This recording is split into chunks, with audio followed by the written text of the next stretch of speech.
여러분, 무더운 여름날 모두 다 건강하신지요? 주의 은혜와 사랑 가운데서 오늘도 시원한 성령 충만한 은혜들을 누리는 시간이 되기를 바랍니다. 함께 찬양하며 예배하겠습니다.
오늘 함께 나눌 하나님의 말씀은 사도행전 2장 41절부터 47절의 말씀입니다. 한 절씩 같이 읽겠습니다. 그의 말을 받아들인 사람들은 세례를 받았다. 이렇게 해서 그날에 신도의 수가 약 3,000명이나 늘어났다. 그들은 사도들의 가르침에 몰두하며 서로 사귀는 일과 빵을 떼는 일과 기도에 힘썼다. 모든 사람에게 두려운 마음이 생겼다. 사도들을 통하여 놀라운 일과 표징이 많이 일어났던 것이다. 믿는 사람은 모두 함께 지내며 모든 것을 공동으로 소유하였다. 그들은 재산과 소유물을 팔아서 모든 사람에게 필요한 대로 나누어 주었다. 그리고 날마다 한 마음으로 성전에 열심히 모이고 집집이 돌아가면서 빵을 떼며 순전한 마음으로 기쁘게 음식을 먹고 하나님을 찬양하였다. 그래서 그들은 모든 사람에게서 호감을 샀다. 주님께서는 구원받는 사람을 날마다 더하여 주셨다. 아멘. 2장의 마지막 부분은 교회의 출범으로 마무리됩니다. 이것의 의미가 무엇이겠습니까? 그것은 교회는 성령의 역사임을, 성령이 없이는 교회가 존재할 수 없다라고 하는 것이죠. 교회가 교회다울 수 있는 그 원동력은 어떤 프로그램도 아니고 조직도 아니고 건물도 아니고 사람도 아니고 돈도 아닙니다. 오직 하나, 하나님 나라의 복음을 움직이는 성령의 능력과 은혜인 것이죠. 그래서 오늘의 말씀은 역사적으로 보면 신약교회가 어떻게 시작이 되었는지를 알려주시는 말씀이면서 교회가 교회다움을 꿈꾸고 소망하는 교회의 영적 부흥을 바라는 우리들의 모델이요 기도가 되기도 합니다. 자, 첫째, 우리는 하나님의 말씀의 생명력이 넘치는 교회가 되기를 소망하고 기대하며 기도해야 할 것입니다. 41절을 보면 베드로의 설교를 들은 후 그 말씀을 받아들인 사람들이 예수님을 믿고 세례를 받았는데 무려 3,000명이나 회심하고 세례를 받았습니다.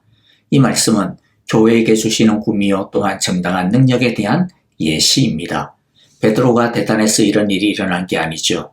부족하고 허물이 많은 베드로지만은 그러나 그가 믿음으로 선포할 때에 하나님께서 때가 참에 성령의 은혜를 부어주시사 그의 선포에 생명력이 넘치게 하신 것입니다. 우리는 하나님의 때와 경륜을 알 수는 없습니다. 그러나 분명한 것 한 가지는 하나님께서 원하시면 언제든지 이런 생명력이 일어날 수 있다라고 하는 희망입니다. 다만 우리가 해야 할 것은 명확합니다. 우리는 믿음으로 올바르게 선포할 뿐입니다. 우리는 사랑으로 헌신할 뿐입니다. 우리는 소망과 기대를 포기하지 말고 바로 오늘 이 시간이 3,000명이 회심하고 돌아온 그 생명의 날이 되어지기를, 우리에게도 그런 부흥의 날이 임하는 때가 되어지기를 구하고 구할 뿐인 것입니다. 그러므로 기도합시다.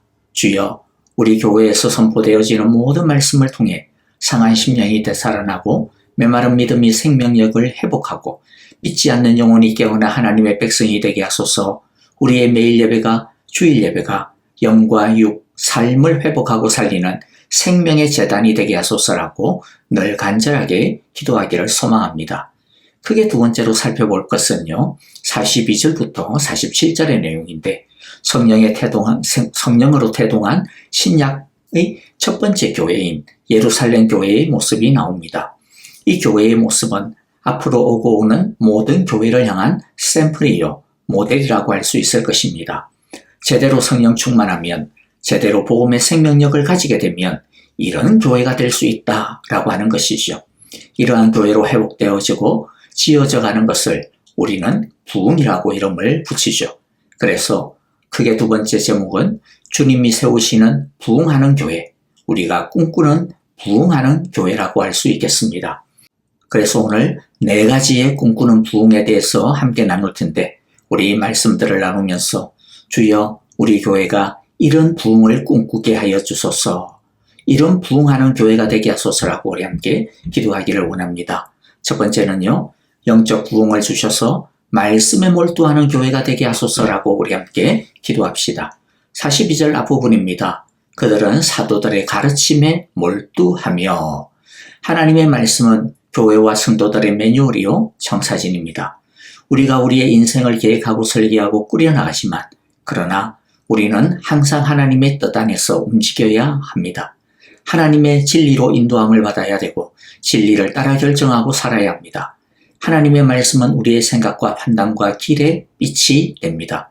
따라서 성도는 언제나 말씀 중심이어야 하고 교회는 언제나 하나님의 말씀의 교회여야 합니다. 또한 하나님의 말씀은 진리일 뿐만 아니라 우리에게 실제적인 교훈과 책망과 바로 잡는 능력이 됩니다. 하나님의 말씀은 살아있고 운동력이 있으며 에너지라고 성경은 말씀합니다. 그러므로 부흥을 꿈꾸는 우리는 말씀이 흥황하는 교회, 말씀이 능력이 되는 교회, 말씀이 살아 역동하는 교회가 되게 하소서라고 기대하고 또 주님 앞에 기도해야 할 것입니다. 두 번째 우리가 기도할 것은요, 영적 부흥을 주셔서 진실한 사랑이 나누어지는 교회가 되게 하소서라고 기도해야 할 것입니다. 42절 두 번째 부분을 보니까 예루살렘 교회는 서로 사귀는 일에 힘썼다라고 합니다. 그리고 44절과 45절에 보면 이들이 어떻게 구체적으로 사랑으로 교제하였는지를 알려주고 있습니다. 믿는 사람은 모두 함께 지내며 모든 것을 공동으로 소유하였다. 그들은 재산과 소유물을 팔아서 모든 사람에게 필요한 대로 나누어 주었다. 자, 그렇다고 해서 이것을 너무 좁게 해석을 해가지고요. 그럼 우리 믿는 사람들끼리는 어떤 한 마을을 이루어가지고 집단 생활을 하라는 뜻인가? 또 공산주의자들처럼 막 그렇게 전부 내 것도 없이 다 그냥 하나로 나누어야 되며 그렇게 살아야 된다라고 하는 뜻인가? 이렇게 오해할 필요는 없습니다. 믿는 사람들끼리 끼리끼리만 똘똘 뭉쳐 살고 믿지 않는 사람들에 대해서는 배타적으로 지낸다면 우리가 어떻게 이 세상 속에서 복음을 전할 수 있고 세상의 빛과 소금처럼 살 수 있고 세상을 복음으로 섬기며 살 수가 있겠어요. 이것은 성도들이 진실하고 깊은 사랑과 우정과 교제를 나누며 살았다. 그렇게 살아야 된다라고 하는 것을 말씀하고 있는 것이죠. 혈육의 피를 나눈 형제자매는 아니지만은 하나님을 공동의 아버지로 모시는 예수님의 피로 이제 한 형제자매가 된 영적 식구다라고 하는 것을 말씀해주고 있는 겁니다. 그리고 모든 것을 공동으로 소유했다라고 하는 것의 진정한 의미는 45절에 보니까 모든 사람에게 필요한 대로 나누어 줬다라고 하는 것에 있습니다. 즉 함께 서로의 연약함과 부족함의 짐을 나누어 대신 지는 공동체였다라는 것이죠. 내 것을 내 것으로 여기지 않고 하나님께서 하나님 대신 이웃을 돌보라고 섬기라고 맡기신 것으로 알고 긍휼과 측은지심을 가지고 돌보아주는 사랑을 나누었다라는 것입니다. 예루살렘 교회가 보여주고 있는 사랑의 수준은 그런데 사실 정말로 대단하다 아니할 수 없습니다.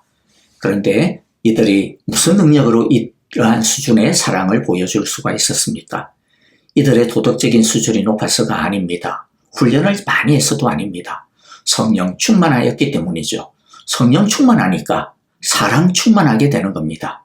성령 충만하니까 말씀 충만하였고 말씀 충만하니까 사랑 충만하게 되었고 바라기는 우리도 이들처럼 성령 충만, 사랑 충만한 부흥을 이루어갈 수 있기를 우리 간절하게 기도하기를 바랍니다.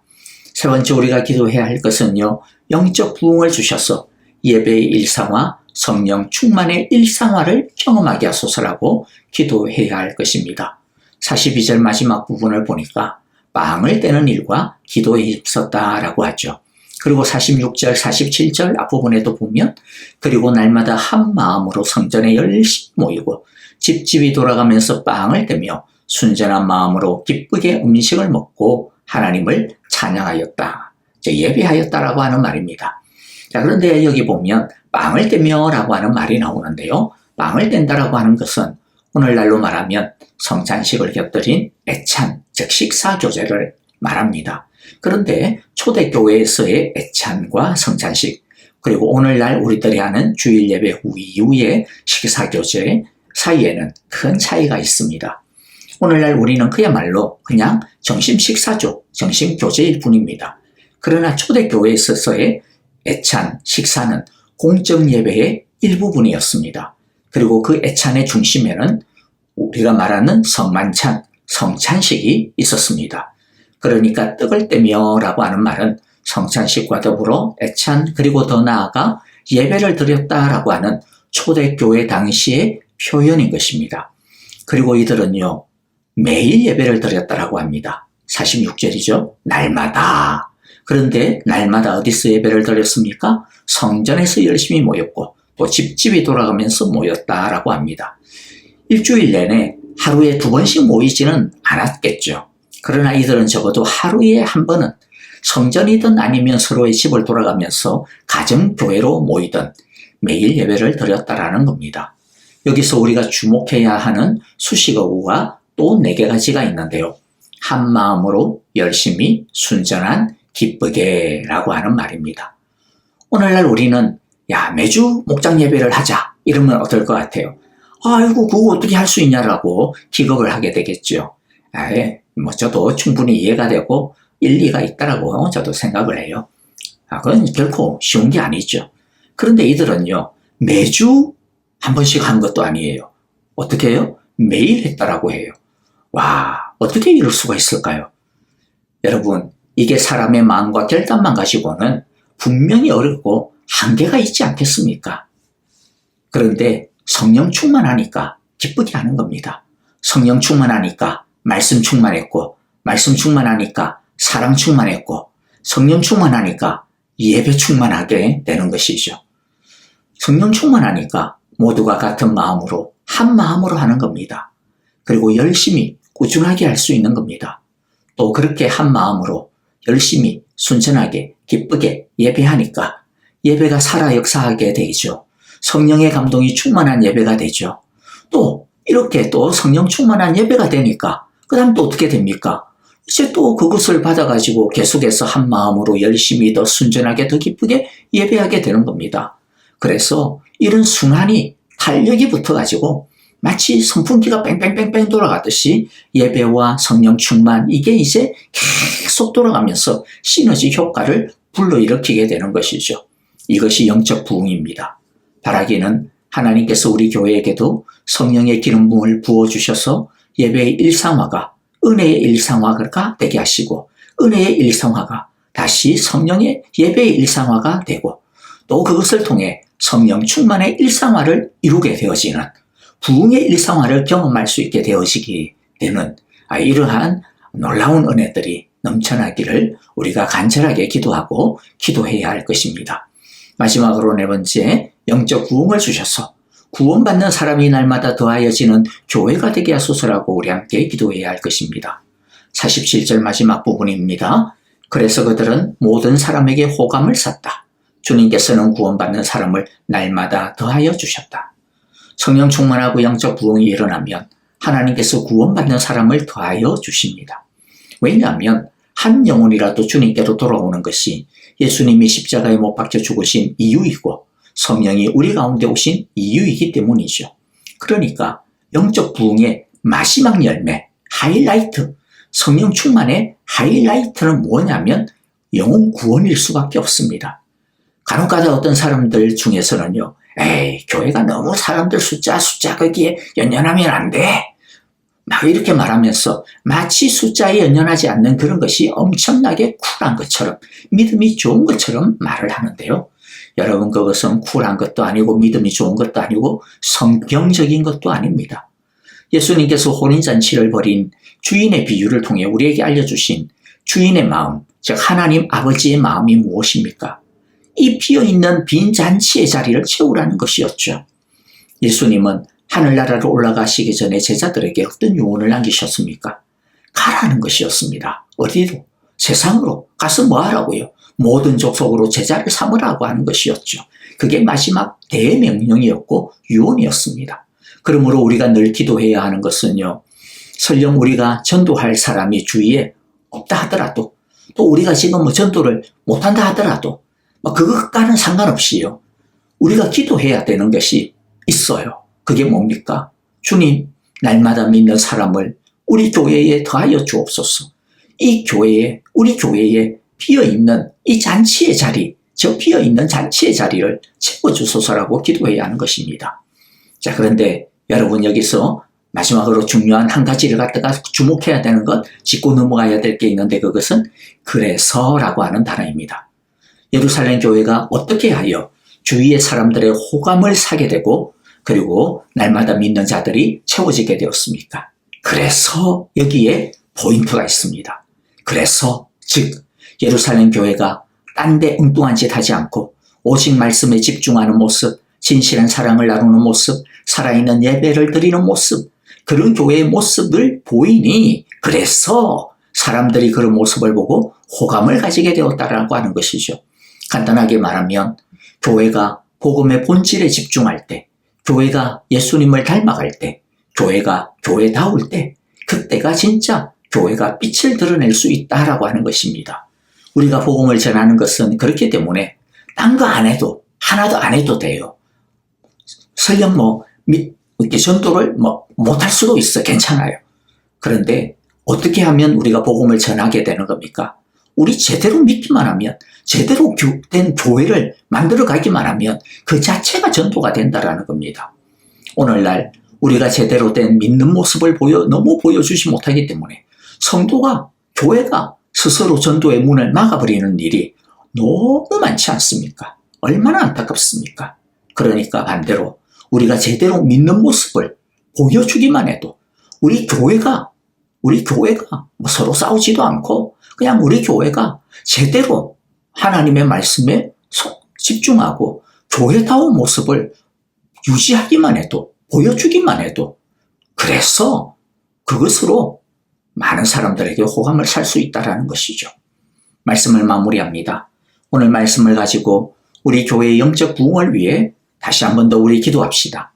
주님, 성령 충만하여 우리 교회에게 진정한 부흥을 부어 주옵소서. 영적 부흥을 주셔서 하나님 말씀 중심의 교회, 하나님 말씀에 집중하는 교회가 되게 하소서.